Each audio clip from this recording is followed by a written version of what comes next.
Dorit Kemsley just filed for divorce without a prenup, demands sole custody of Jagger and Phoenix. PK tried to clap back on Instagram, only to delete the post within hours. Why is Dorit suddenly drawing a legal line in the Beverly Hills sand? How deep is PK's financial trouble? And what secret clause hidden on page 6 could upend their entire Rob storyline next season? Stay with me. In the next few minutes you'll see the stamped court documents, the scrubbed clean IG screenshots, and the timeline that Bravo's cameras never captured. The truth starts now. July 2024, Delilah in West Hollywood. PK slips into a corner booth 5 minutes after Shana Wall, model, actress, socialite, ex of Simon Cowell, orders a second glass of Moët. 2 booths away, a freelance paparazzo angles his phone. The first photo shows PK whispering. The second freezes Shana's hand grazing the lapel of his navy blue blazer. The third, there it is, mouths brush for half a heartbeat. By sunrise, the Snap's headline TMZ with a blazing caption, PK KEMSLEY'S Secret Kiss. Shana appears on her doorstep in oversized sunglasses and a t-shirt that says Namaste in bed. For words tumble out. We were just friends. She rotates, shuts the door, disappears. Dorit receives the link while filming a confessional in a Beverly Hills rental. The one with citrus trees painted on the foyer wall. Producers pause. Her mascara holds. Her voice does not. I felt erased. She manages, then asks for a tissue. That shaky delivery never airs. Bravo saves it for leverage, not story. May 2024. 1 month before the kiss. Dorit had already told producers she and PK were taking space. They persuaded her to keep the microphones hot. Separation makes delicious B-roll. By August, Kyle Richards throws her traditional white party, and 2 black SUVs arrive seconds apart. Dorit steps onto the driveway alone, silver stilettos, crisp white Chanel. PK lingers by the gates, eyes hidden behind parasols, pretending to check messages. Season 14 viewers barely notice. Editors slice the footage to 2 non-contiguous frames. But Beverly Hills is a village, and word travels faster than a Steadicam. October, Las Vegas girls trip. Dorit leaves her wedding ring in the hotel safe and substitutes a bare left hand clutching a flute of crystal. She laughs louder than usual, as though volume can drown rumor. Erica Jane leans into the camera, lips too close to the mic, and whispers, "It's bad." The producers cut away. On the drive to the airport, a field producer logs 3 words in the show Bible. Ring, missing again. April 25, 2025, Stanley Moss Courthouse. Downtown LA. Dorit's attorney arrives early. Tailored navy suit, pale pink file box. Inside lies a 17-page petition for dissolution, 6 attachments, 2 signed verifications. The clerk stamps page 1. 9:04 a.m. A red seal that glows like a bullseye. 2 hours later, Dorit emerges in athleisure, sunglasses the size of saucers, and drives her G-Wagon to Studio City for Phoenix's dance class. Page 6 photographs her carrying a neon pink duffel instead of a handbag. Dorit always telegraphs a message. Today's reads, I'm a mom first, survivor second, wife no more. Flip to item 7. The parties are not bound by a premarital agreement. Translation: every dollar earned since their 2015 Great Gatsby vows belongs to the community pot by default. In California, that pot splits right down the middle unless someone proves otherwise. Move to item 4B. Dorit requests sole physical and legal custody of Jagger and Phoenix. No joint custody box ticked. No compromise language softened by counsel. She isn't bargaining. She's drawing a legal moat. Scan the attachment marked Schedule A, Community Liabilities. Bullet 1. £1.2 million casino marker, Crockfords, London. Bullet 2. $1 million promissory note, Sharpley vs. Kemsley, Clark Company. Nevada. Bullet 3. $3.7 million yacht mortgage, Vessel Bella D. Each liability drags zeros like iron chains across calm water. Dorit's side argument is obvious. A father drowning in unsecured debt cannot guarantee 2 children the stability they deserve. She counters with a pared-down list of separate assets, held in her name alone. Beverly Beach trademark filings, a 20% stake in a yet unlaunched home decor line, a modest checking account. Modest for Beverly Hills, that is, substantial for family court optics. She looks liquid, reliable, future-proofed.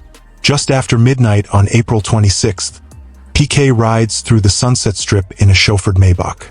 Cabin lights burn noir blue. His phone screen glows cold. He snaps a selfie and overlays white text. Some people love the victim role. Not me. No tags, no location, 90-second upload time. 3 hours later, the story vanishes. Too late. Fan accounts archived it, gossip blogs embed it before dawn, and by breakfast hashtag Team Dorit trends in 12 countries. PK's managers advise radio silence. He answers with a reposted quote card. Growth is painful. Change is painful. But nothing is as painful as staying stuck. Comments detonate, then lock at 300 replies. Exactly the maximum before Instagram auto-hides the ugly ones. Dorit does not reply online. She arrives at the dance studio again. Same G-Wagon, different sunglasses, no ring, still no comment. Paparazzi shout, "Is PK fighting custody?" She pivots toward the brick facade. Keys rattling like tiny cymbals, ushers Phoenix inside. 38 seconds of footage, 9 separate entertainment sites by the clip before lunch. California starts with an almost sacred presumption of joint custody, yet judges reserve a blunt instrument for exceptions. Evidence that shared parenting threatens a child's welfare. Financial instability counts, so do international relocation plans, substance issues, and public figure scrutiny that turns minor children into clickbait. Dorit's petition cites ongoing litigation, outstanding gambling liabilities, and frequent prolonged travel as risks. In court, that language morphs into a question. Can these children maintain consistent schooling, healthcare, and emotional stability under both roofs? If a judge tilts Dorit's way, the ruling could ban filming Jagger and Phoenix for season 15.